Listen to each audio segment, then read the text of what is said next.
All right, next up, Steve Blograve from Ackerley, Texas. Steve has a brother who's not running in this class. Yeah, Steve's brother just runs in the 9,000 and 12,000 pound classes, but they've lightened this tractor up enough to be able to run all three. And it's super competitive in this class. And so the family has a representative in the 7,000 pound modifieds. Distance to beat still belongs to Ernie Ropp at 2:22.6. Let's see what Steve Blograve can do about that.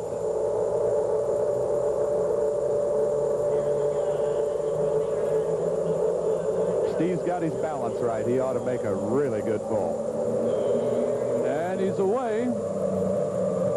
Look at now those the tires wheels. begin to bite. Front end picks up a little bit. He's going towards the right side of the track. Has to get on that brake. He brings it back in. Still going. Still going. Oh, and a terrific pull. Excellent run. Right down the right-hand side of the track. Max Simpson is getting hooked up. Max is from Charlotte, Michigan, another ACD-21. Max is also an executive board member of NTPA. Max has been a vice president for a number of years, and this is one of the strongest running Alice Chalmers you'll see. They really, Mean Old Alice is an appropriate name for that tractor. Mean Old Alice is going to take a shot at beating the mark of 226 feet, 2.8 inches, held right now by Steve Blograve. This tractor may not turn the wheels quite as fast as some of them, but it definitely hooks to the track. It'll make an excellent run. Track is now clear of equipment, getting the track ready, and the crew has done a nice job keeping this track in good shape all through this Indy Super Pole number 13. It has. Ever since the first session, we've had a real good track. That smoke machine sure takes a lot of work down there. Crew working hard to get Max Simpson hooked up to the smoke machine. I wonder how many rolls of 100-mile-an-hour tape they have to use to keep the smoke tube in one piece.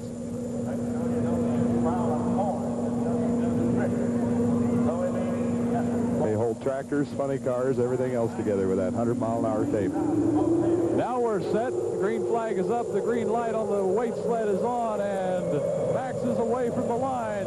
He's got a good bite by the tires early. Now he's got the front end up a little bit and carrying his front end a lot of speed at the end of the run, and he's going to do it. Full pull. Full pull. Max Simpson. Remember what I said about him not turning the tires very fast? He sure made a liar out of me. You got the tire speed up on that one and a good bite in the track. Excellent pull right down the center of the track. I'm sure Max is happy with that. And that has shaken up the whole class. Here it is on replay. He did carry the front end, not up very high, but he carried the front end a little bit. You'll see it come off the ground right there. Yeah, you want the tractor to just try and lift its front end so that you know that there's not any weight up there that's not being utilized.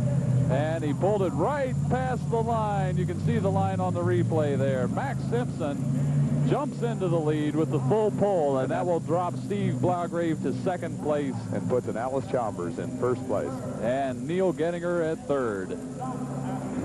I'm here with the winner of the 7,000-pound super stock here at Indy Super Pole 13, Max Simpson. Max, that was a heck of a run. Mean Old Alice really did the job for you today. I noticed the sled seemed to be taking some of the guys off to the right-hand side of the track coming down. Did you have any problems with that? Yeah, I noticed early a lot of guys were having a problem with that, and I felt if I could get a straight run out of the hole and stay straight, I could win it. It did pull me a little to the right, but I was able to bring it back pretty easy with the brake. Well, sitting over here, it looked to me like you made just a fantastic pull. Congratulations again. Thanks, Mike. That was a fun pull. It really was.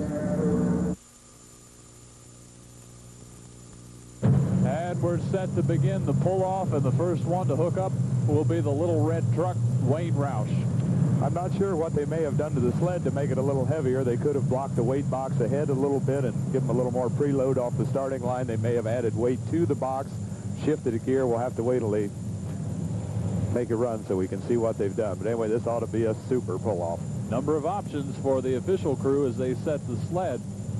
And we've had terrific sled setting in the first part of the competition. We had 3 full pulls and then 1, 2, 3, 4, 5, 6 more drivers who were past 225 feet. It was really closely bunched. So Wayne Roush is now getting set, ready to pull the chain tight and see what he can do. He is that first man in the pull-off. Now, that can be a good spot. It can be a bad spot. It kind of puts the pressure on the others, but also everybody else sees what they have to beat. Right. As soon as Wayne makes his pull, everybody else will know what to do. So he's kind of doing a little experiment. Here he goes, away from the line. Front end staying down. Now the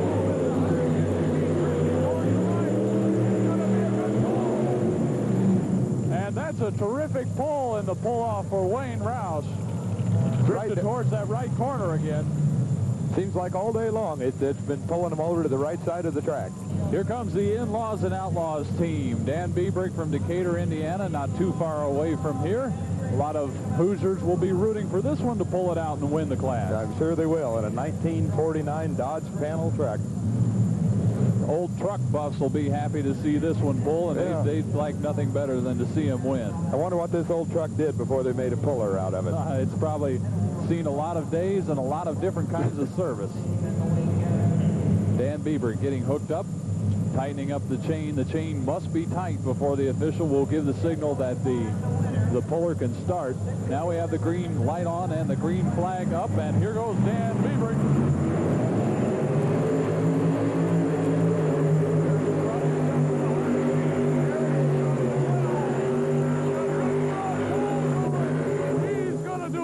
Your winner right there. He's going to do it. Now, he got over to the right side, to the left side of the track, excuse me, and I think he cut it down pretty quick. He's really awfully close to the out-of-bounds line on the side. Perhaps that's what he was thinking about. But Dan Biebrick is going to be the winner. Really strong run.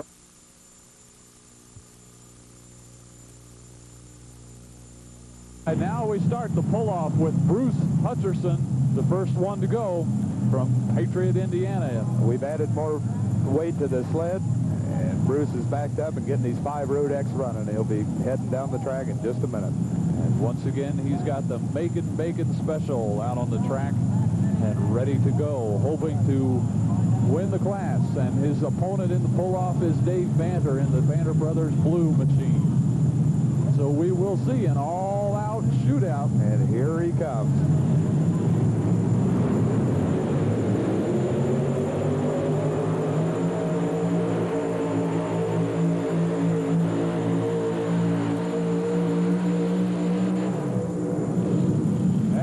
Will be very interesting to see what happens. Boy, you talk about shaking you in your seat. A lot of smoke pouring out of the engines right now. Dave Banter is bringing those 6 Chevrolet engines back, and he has to beat a 196 5.4. There's a definite possibility he can do it. This will be the last hook of the 1986 Indy Super Bowl. We'll see. It's only fitting that it has come down to a pull-off between 2 super pullers. We'll see how 5 or 6 cast iron Chevrolets run against 5 aluminum racing engines. Dave Banter would like nothing better right now than to add another win and another full pull onto their records that we talked about earlier when he ran in this class. Yeah, you see where Dave's aimed? He's aimed kind of to the right-hand side of the track. Maybe he figured it was going to take him there anyway, so he'd just drive down that side. And that could be the winning combination. Here it goes.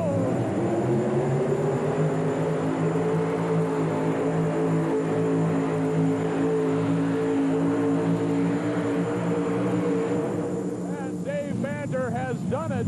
He's pulled the sled just past the checkered flag, and I believe that's going to do it. The Banter brothers will come away with another win. Sometimes the pullers will do that. If they know the sled's going to take them to the right-hand side of the track, they'll start on the right-hand side and aim for just try to bring it back to the middle, which is exactly what Dave did. Here it is on the replay. He angles towards the right-hand side of the track, as Mike mentioned. He got the sled over to the right-hand side and then brought the tractor back to the middle. And he did just what he had to do. He came up with a pull of 200 feet, 10.2 inches, 210.2. And so Dave Banter wins it. The Banter brothers win the open class, 11,000 pounds. And they also won the 9,000-pound class Friday night. And Bruce Hutcherson will finish second. John Schall in third. And an exciting finish to Indy Super Pole I'm with Dave Banner, who for the second year in a row has won the 12,000 open class here at Indy Super Pole. Dave, I noticed almost all afternoon that the track seemed to be taking almost everybody over at the right-hand side, but in the pull-off, you kind of started at the right-hand side and come back towards the middle. Yeah, it was pulling us to the right, and everybody kind of got gun-shy of the right, you know, especially if you had to take it the full distance. Well, once you get into a pull-off situation and it's shorter, really the hard bite was at 200 feet that really pulled you right, so I took my chance of trying to keep her in bounds to beat him, you know.